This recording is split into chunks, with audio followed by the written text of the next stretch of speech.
Neat పరీక్షను మరలా నిర్వహించి విద్యార్థుల భవిష్యత్తును కాపాడాలని దేశవ్యాప్తంగా జరిగేటువంటి విద్యాసంస్థల బంద్లో భాగంగా ఈరోజు ఏలూరు నగరంలో పీడీఎస్యూ ఆధ్వర్యంలో పలు విద్యాసంస్థల క్లాస్ బాయ్కాట్ చేయించి బంద్ చేయడం జరిగింది. ముందుగా నగరంలోని సెయింట్ థెరిసా పాఠశాల కళాశాల వద్ద ధర్నా నిర్వహించి అనంతరం క్లాస్ బాయ్కాట్ చేయించి విద్యార్థులను ఇళ్లకు పంపించడం జరిగింది. అనంతరం నగరంలోని పలు ప్రభుత్వ మరియు ఎయిడెడ్ పాఠశాలని మూయించడం జరిగింది. అనంతరం ఫైర్ స్టేషన్ సెంటర్కి చేరుకొని ధర్నా నిర్వహించారు.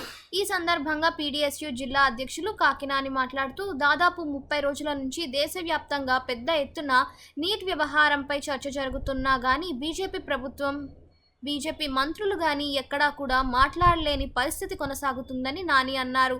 దాదాపు 24 లక్షల మంది విద్యార్థుల భవిష్యత్తుకు సంబంధించిన అంశంపై ఈ దేశ ప్రధాని స్పష్టమైన ప్రకటన కూడా చేయలేని పరిస్థితిలో ఉండడం దురదృష్టకరమని నాని అన్నారు. ఈ యొక్క వ్యవహారాలను పర్యవేక్షించడంలో విఫలమైనటువంటి కేంద్ర విద్యాశాఖ మంత్రి ధర్మేంద్ర ప్రధాన్ రాజీనామా చేయాలని డిమాండ్ చేశారు.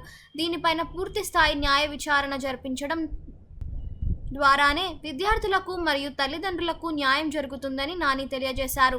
కావున వెంటనే నీట్ 2024 రద్దు చేసి మరలా నీట్ పరీక్ష నిర్వహించాలని ప్రభుత్వాన్ని కోరారు. అంటే పై చదువులకు వెళ్ళడానికి మీరు ఎవరైతే డాక్టర్గా కావాలనుకున్నారో అది అవ్వాలంటే ముందు ఒక ఎంట్రన్స్ ఎగ్జామ్ రాయాలి, నీట్ ఎగ్జామ్.